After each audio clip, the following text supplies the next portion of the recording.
崇明，哎呀，这办公室我以前来的时候，只是觉得很气派。这结完婚再一看啊，觉得哪儿都挺温馨的。宝莲，你说的什么话呢？只要那办公啊，在哪不都一样吗？这当然不一样了，啊！他们说让我去那个业务部。 那业务部那么多人，跟这儿能一样吗？宝莲，我问你啊，那董事长给你安排业务经理的位置，你干嘛推的呢？哎呀，崇明，我可不希望别人说我是因为关系啊，因为面子才进到这个公司的。我得凭我的能力争得一席之地，我得让董事长看到和肯定我的能力。 哎呀，宝莲，你这事业心那么强，我怕……老公，怕什么呀？嗯，怕我能力太强，压过你啊？哎呦，你说的什么话呢，宝莲？哎，我们都已经结婚了，你压到我没话说。哎，如果你的能力确实比我强的话呢？ 我这个位置让给你，老公，来，你呀，踏踏实实的把这个位置给我坐稳了啊！你也太不了解你媳妇儿了。我告诉你，我这个人呢，一定得凭我自己的实力，而且我的想法是。 坐在这个位置上，我要跟你面对面的办公。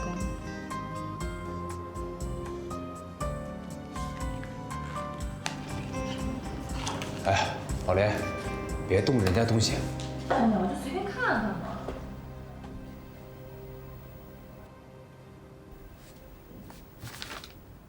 别乱动我的东西。小康，怎么了？喜欢坐我的位子？ 没问题，等我收拾下东西，我马上可以走。但是我没收拾之前，请你不要乱动我的东西，这样很没品的。少康，这宝莲没这个意思，他只不过……这位置不就让人坐的吗？我坐一下又怎么了？我就不明白了，一个副总的权位，怎么就那么大呀？ 你还别说，我的权位还真没你老公高。哦，你的权位没我老公大，那我更可以做了。再说了，你用得着对我这种态度吗？我老公还是你哥哥呢。那是我爸承认的，我从来就没有承认过。小康，我就奇怪了。 你跟我嫂子是同学，你学学我嫂子怎么做人，再看看你怎么做人，跟个母老虎一样。我就不明白了，同样在一个大学毕业的，这差距咋就那么大呢？你说什么？王少康，你居然说我像个母老虎！我真的不知道你对我们家崇明到底有什么意见啊？ 我们结婚的时候你没有来，怎么？崇明找老婆需要你的同意、你的认可吗？哎呀，好了啊，哎，少康，在这啊，我有跟你们争吗？我有跟你们争吗？我只想告诉你，在这个公司里面能做主的只有一个人，那就是我爸，董事长。要不这样吧。 等咱们回去啊，跟我爸说一声，把我的位置让出来，给你们夫妻俩。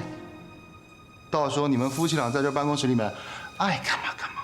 不是少康，你说话怎么这么刻薄呢？啊，能不能别这么伤人呢？我才懒得伤你们呢。我告诉你啊，你在这个办公室里面上班，我已经很烦了。现在好了，连你老婆也喜欢坐我的位子。好啊，没问题。等我回去跟我爸说，如果他让我走，我马上回。少康，好啊，既然你都这么说了，那我们就得好好聊一聊。我倒要看看，到底是你有能力，还是我有能力。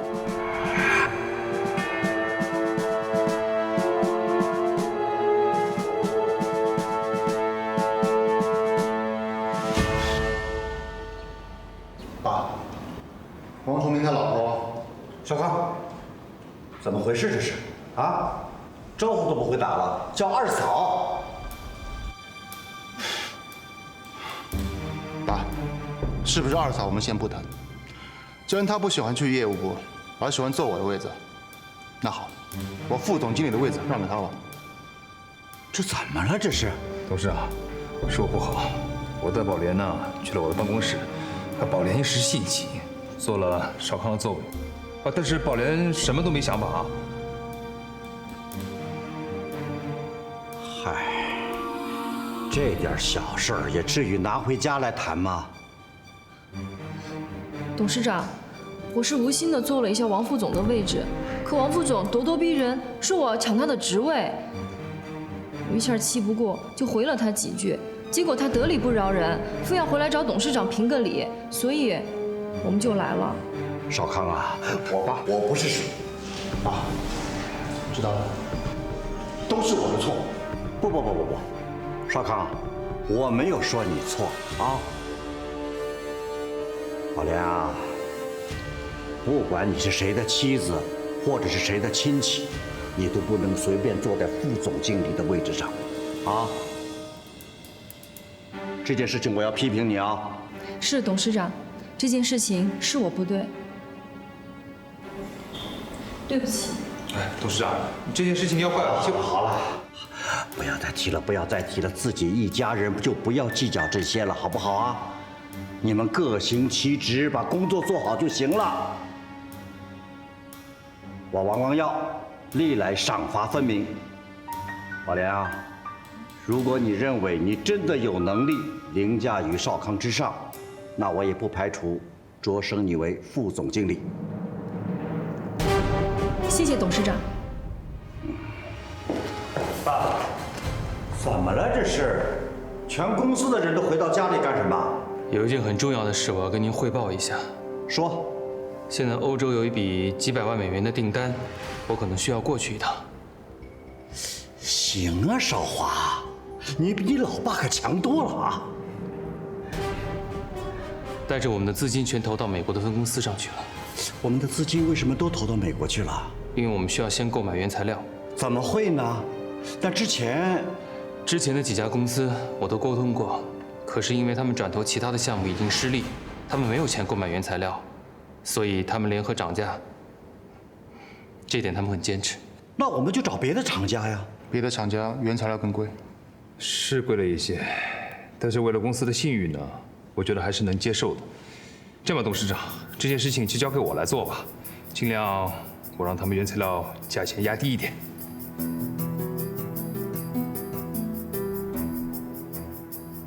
行，这件事情就由你去谈。好，爸，因为这个公司我们没有合作过，但他们前提是要我们先付款，而且数目很大。要付多少啊？3000万。那就付吧。现在我们资金可周转的只有1000万。差这么多。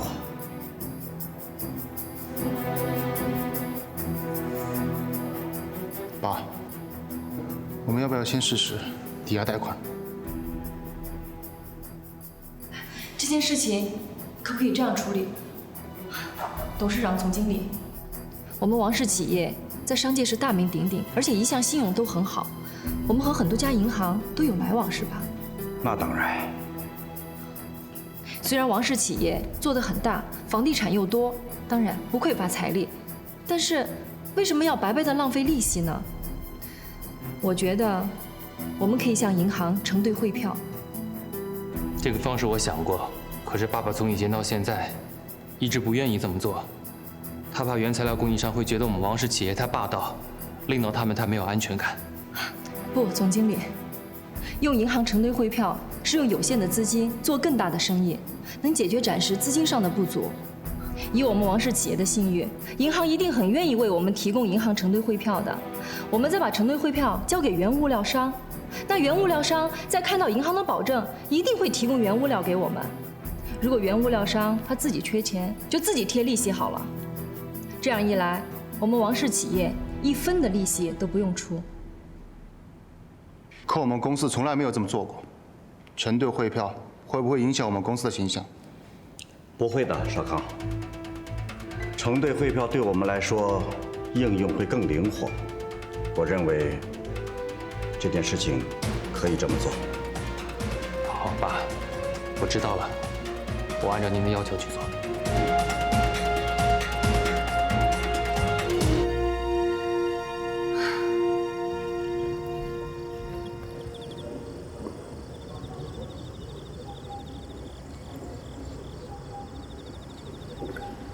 小刚，啊，哥，又一个人喝酒啊？只是觉得今天月色不错。是挺好的，那么好的月色，喝点小酒放松放松是挺好的事情。可是一个人喝闷酒就不太好。我知道。是啊，你知道，你都知道，可是你知道，你就是不改，就是要让我这个做哥哥的担心。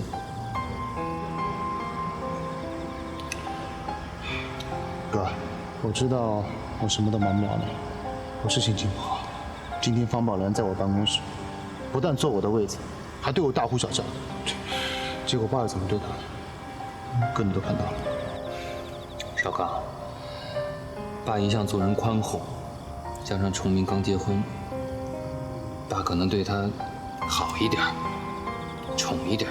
我觉得是，要好到把我的副总位子给他吗？我从来不觉得方宝莲能够抢走你副总的位置。在我的心里，能够坐这个位置的只有我弟弟王少康。我不光认为他能够做到副总，甚至他可以做到总经理、董事长，他可以超过我。所以少康，我希望你的心跟我是在一起的，我们一起努力把这个公司做起来。哥，谢谢你这么信任我。好，你觉得我信任你？那你跟我说吧，不光是这件事情吧。都过了那么久了，国内所有的医院我都查过问过了，就是没有陈宇的消息。是，我知道我们已经离婚了，在我心里面，她永远是我的妻子，就像嫂子在你哥的心目中是一样的位置。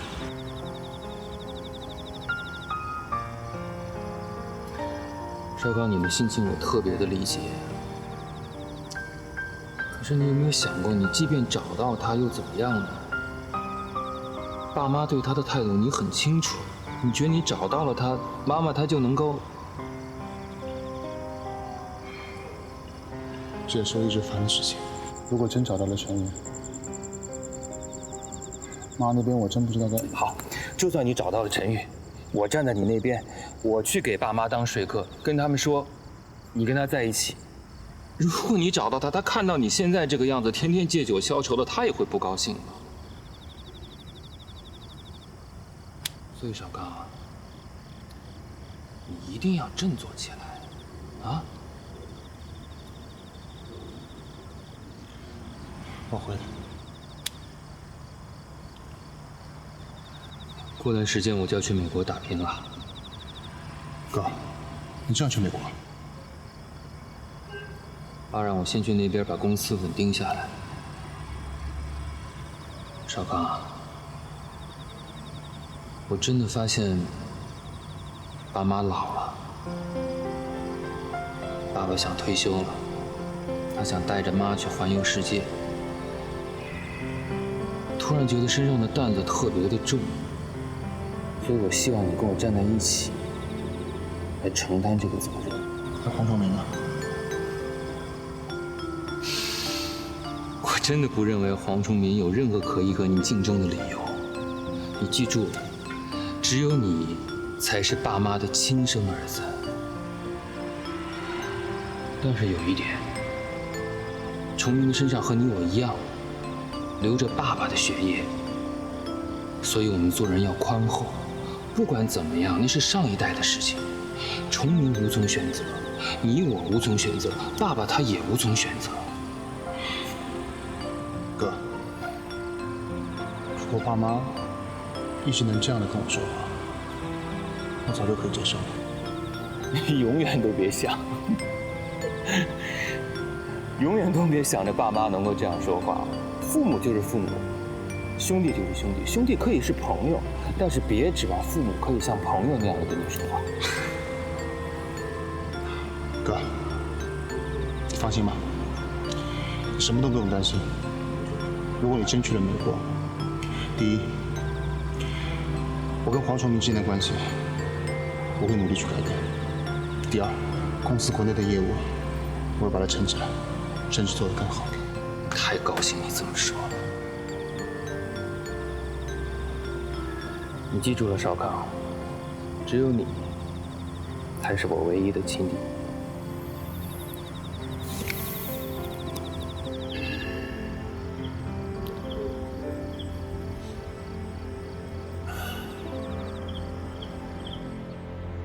玉梅，走走走，我今天啊带你去百货公司逛逛。何丽姐，真的不用，我衣服已经够多的了。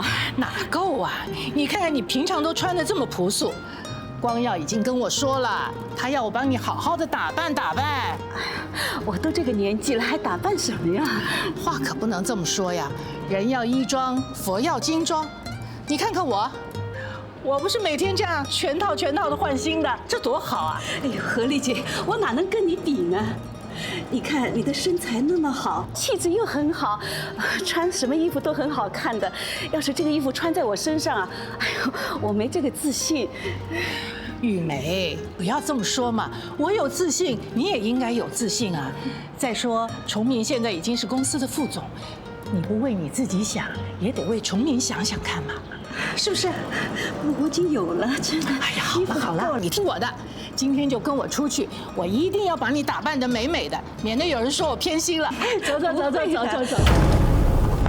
哎，玉梅，你怎么了？哎，来人了！哎呀，来人了，快！快！玉梅，快，叫车，快叫人！玉梅，你不要紧吧？怎么了这是？哎呦，光耀，你怎么来了？怎么了？我也不知道怎么回事啊，我就照你的意思带他去百货公司逛逛，买衣服，谁知道车还没来他就晕倒了。妈，你怎么了？别笑我啊！哎呀，你怎么不去上班啊？你来这儿干嘛呀？是我打电话让他来的。妈，你好点没？是啊，您到底怎么样了？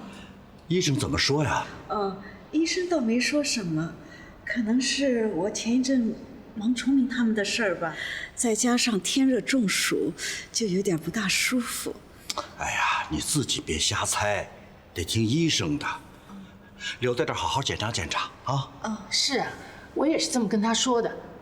对了，敏君，我看我们这群人就你比较空，你就留在这儿陪陪玉梅阿姨，看看检查报告怎么样再说吧啊。好，妈您放心。要不这样吧，我刚到公司也没那么多事儿，董事长，我能不能晚2天去陪陪我妈？毕竟我才是我婆婆的儿媳妇儿啊。应该的。对哈，宝莲在这儿陪你啊。董事长、阿姨、明君，谢谢你们照顾我妈了。崇明啊，有时候我觉得你这人挺没礼貌的，有时候我又觉得你挺多礼的。理解。董事长夫人，其实崇明呢是怕你们太辛苦了。哎呦，你看看，宝莲今天挺懂事的，一接到你的消息，马上就赶来了。应该的。宝莲啊，以后你就别董事长夫人长，董事长短的。以后看到董事长呢，你就叫叔叔；看到我就叫阿姨好了啊。好，阿姨。您这么亲切，我当然愿意叫了。好了好了，你们都去忙吧啊！何丽姐，光耀，谢谢你们啊。那好，你好好休息，崇明也要上班，我跟光耀先走了，我们再来看你。哎，好好，元君，好好照顾阿姨。放心吧，妈。我们走了啊，再来看你。啊好。谢谢阿姨，谢谢董事长。妈，慢慢走。妈，要乖一点，听话啊，在这儿好好把身体检查好。你要我不担心，就是你的身体健康啊。放心吧，我会好好做检查的。崇明，你去上班吧，这儿有我在呢啊。妈，那我先走了。哎，去忙。宝莲，那就辛苦你了。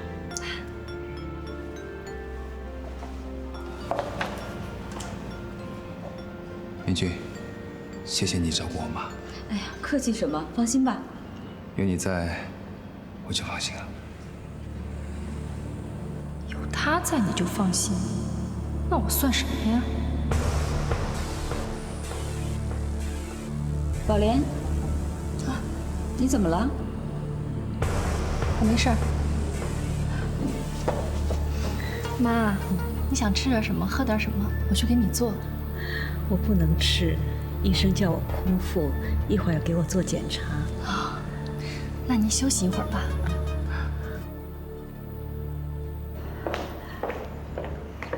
哎呀，何丽姐、光耀，你们都在啊！玉梅回来了，来，快坐下。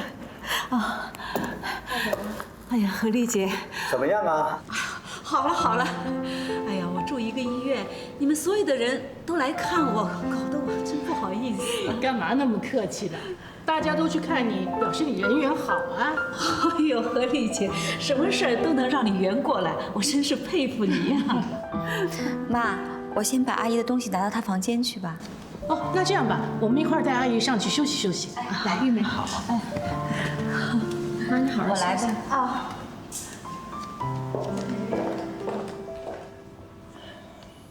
宝莲，董事长。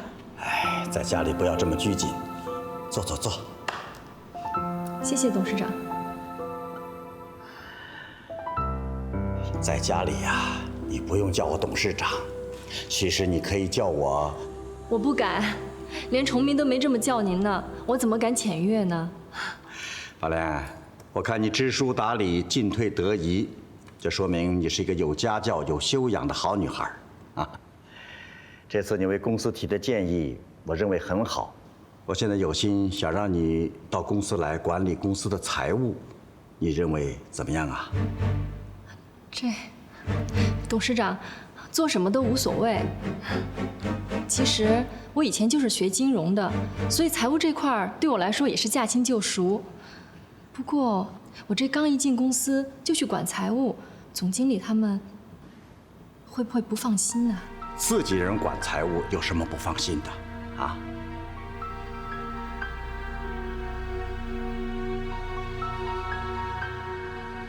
宝莲，你怎么了？我没什么，就是婆婆住在这儿，我又不能随时照顾她，觉得心里挺不安的。就像刚才敏君拿东西，我都插不上手，觉得自己都没有尽到儿媳妇的责任。崇明之前在家里住过一段时间，他和你结婚之后才搬到公寓里去的。我觉得呢，你和崇明搬到家里来住最好，这样呢可以就近照顾你的婆婆。董事长，我们住哪儿都没关系，最重要的是我现在不能经常的照顾我婆婆。你看，让敏君忙前忙后，还让董事长夫人也跟着操心，我心里真的觉得很过意不去。你想多了。这样，我今天就给崇明打个电话，你们马上搬过来住啊。这还有啊，你要尽快的到公司来上班。最近财务经理呢要请产假，你要尽快的把他手上的工作接过来。董事长，您这么信任我呀？我信任崇明，当然信任你了。不过宝莲，我提醒你啊，财务工作关乎企业的命脉，你要谨慎呐。你回去整理一下，今天就和崇明搬过来吧。谢谢董事长。好了好了，别那么客套啊。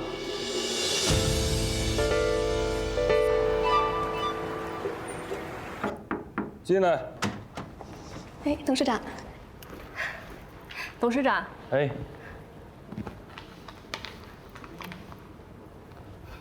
坐，宝莲。不，在公司您是董事长，我只是财务部的经理，怎么能做呢？抛开我们之间的工作关系，你还是敏君的好朋友，让你做你就做。谢谢董事长。其实以后没有外人在的时候，你可以叫我少华。是，这个是我整理出来的账本，请您过目。哦。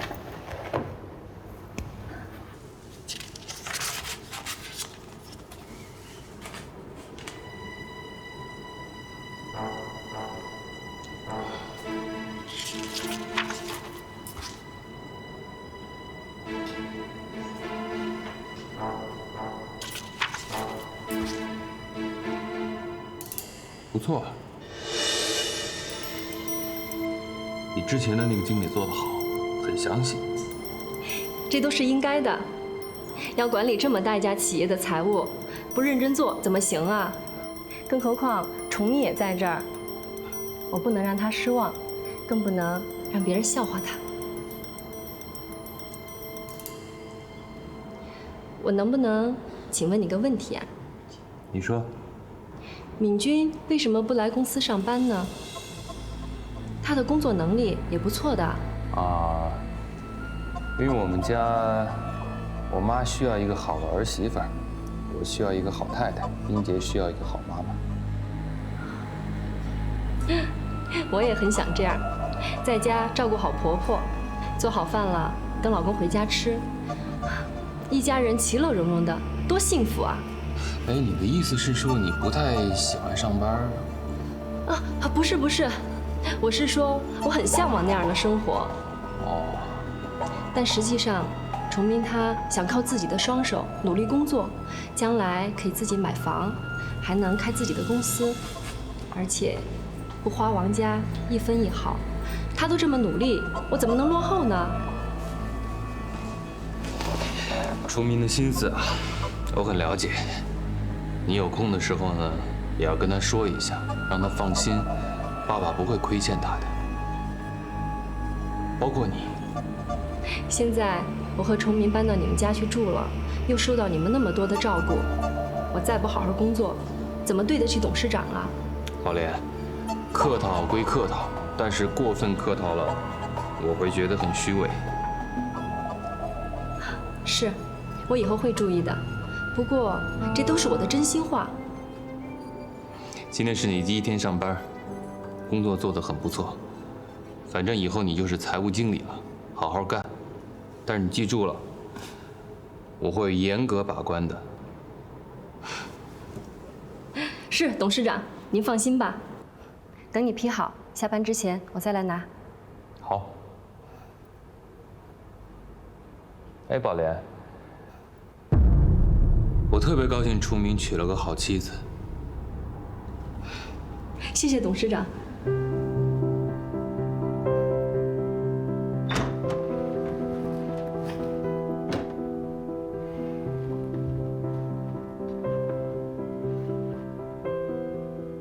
阿姨，这不太好吧？是啊，我也觉得这样不好。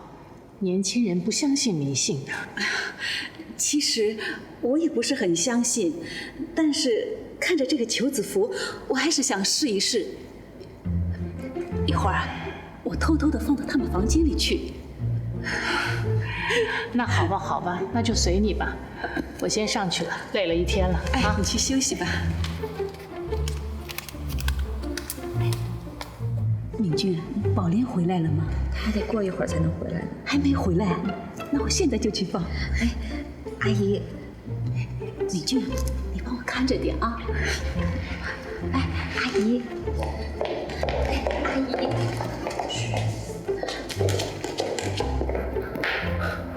敏君，宝莲，宝莲，买菜回来了。是，先把它提进去，回个房间。哎，宝莲，你回房间干什么呀？买菜的时候，一个冒失鬼骑自行车的撞了我一下，你看裙子都给我弄脏了。啊，我帮你掸掸呗。不用，我这不换啊，心里不舒服。我很快换完就出来，跟你一块儿做饭。我不用了，我来做饭就好了。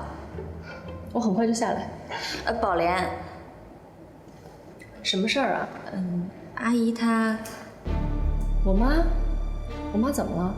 啊，没什么。你怎么说话吞吞吐吐的呀？我妈到底她怎么回事啊？是不是不舒服？哦，阿姨她没事儿。我是想问问你，新婚这2天你怎么样啊？挺好的，崇明对我特别好，又体贴。他还跟我说，他已经把以前的女朋友给忘了。啊，那是应该的。男人不都是这样吗？喜新厌旧的。不过，我倒是替他以前的女朋友感到悲哀的。为什么呀？崇明现在多好啊，人又好，工作能力又强，董事长又器重他。你说，他以前的那个女朋友是不是特别没有眼光啊？当然了，没准他那个女朋友更爱钱呢，是吧？早就找了个大款，已经嫁了。宝莲，这都是别人的事儿，只要你们2口子恩爱，我就放心了。敏君，咱们这么好的姐妹，如果要是不好的男人，你怎么会介绍给我呢？是吧？宝莲，崇明他特别优秀，我跟你说，我知道，他的好不必你说给我听。难道你比我更了解他吗？换了衣服就下来。哎，宝莲，这么长时间了，也不知道阿姨放好了。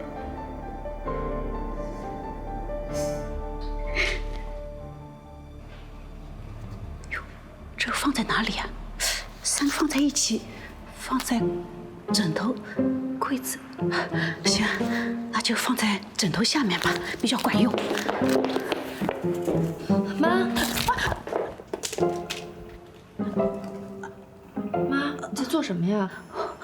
我没干什么呀。妈，这是什么呀？你把什么东西放在我的枕头底下啊？这是求子符啊。符咒？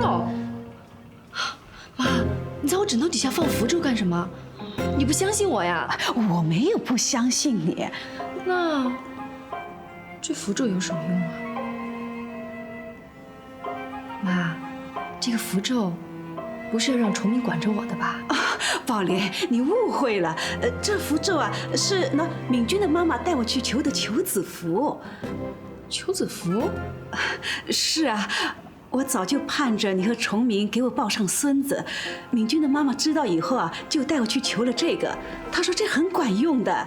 敏君结婚没多久就怀上了慧仪，你看你和崇明，哎呀，我多么希望你们早点。妈，来，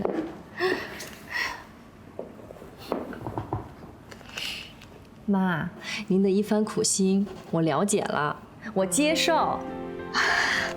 这个我会珍惜的。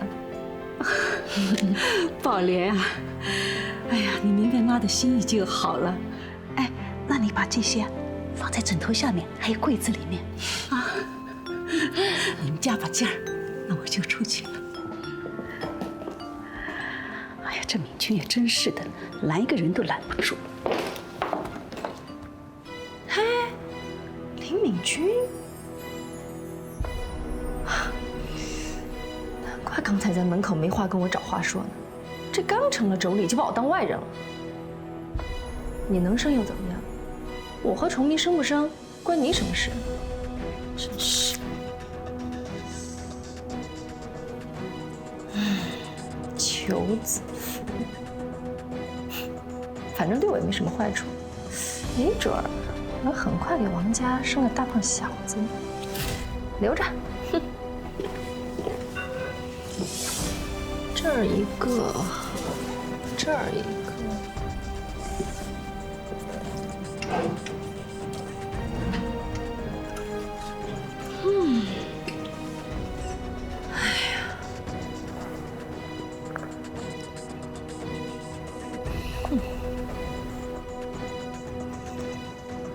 这个林明君，在崇明和我妈眼里就那么好吗？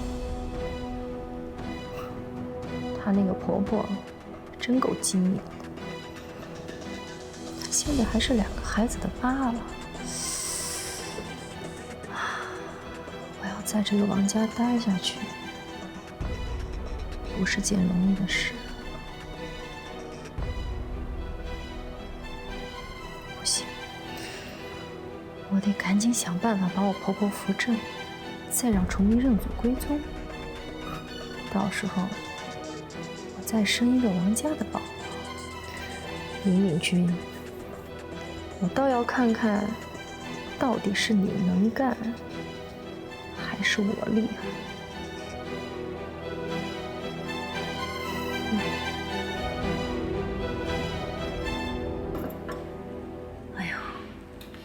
东西怎么回事啊？炖那么长时间还没炖好。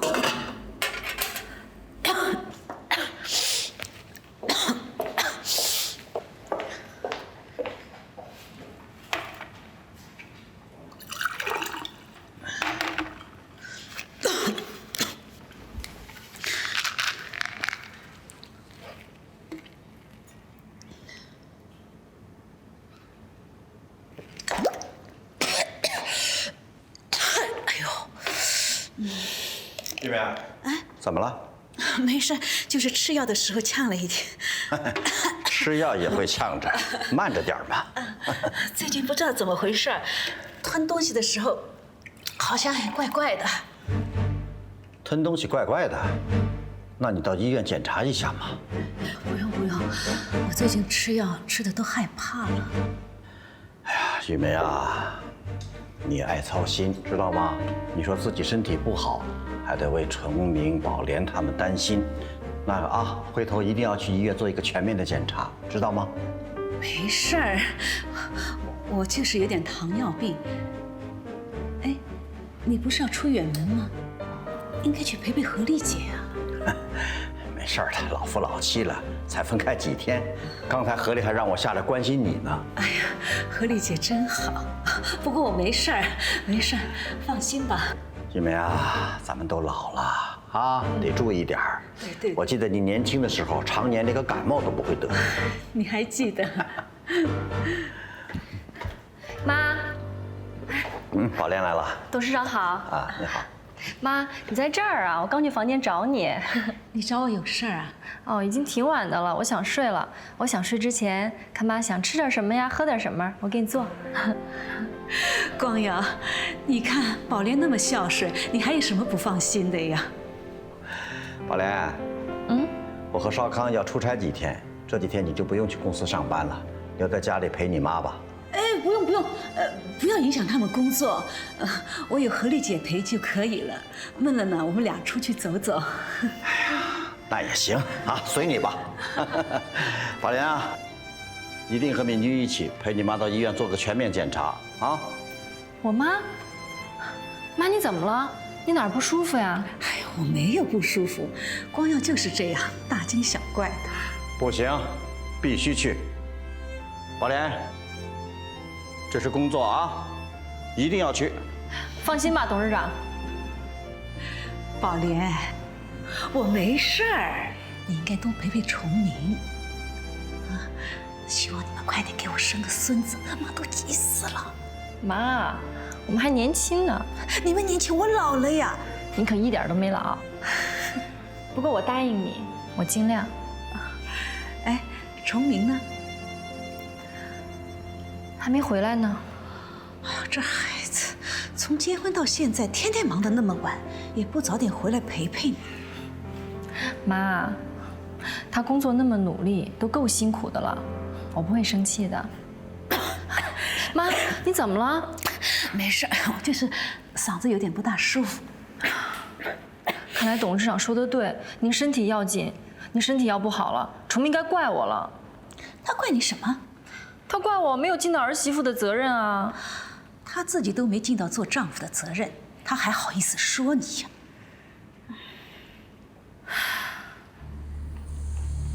宝莲，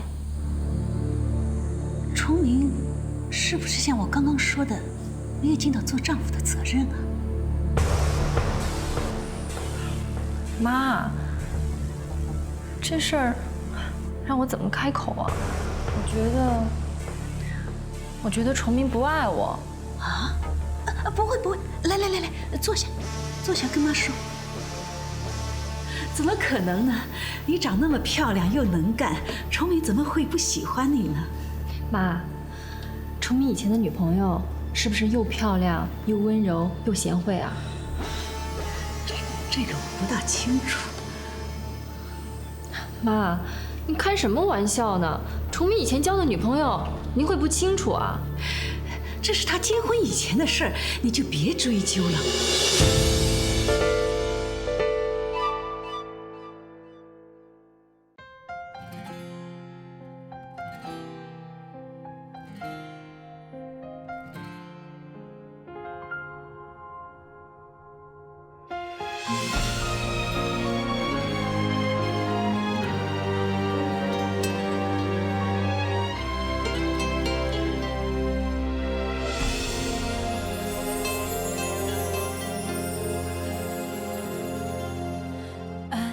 这条路我们好辛苦，流言蜚语比什么残酷？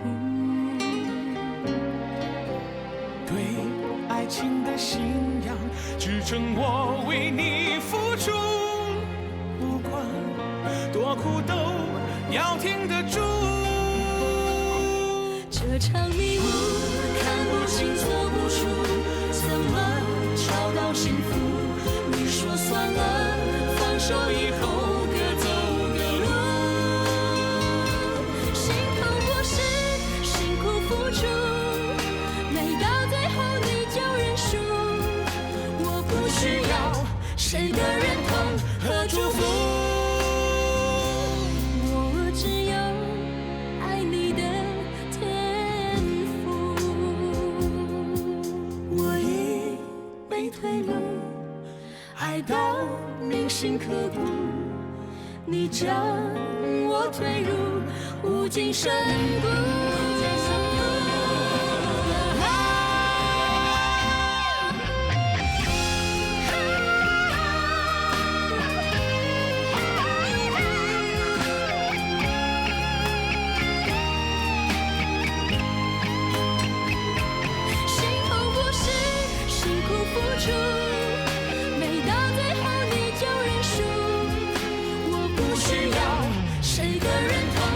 祝福。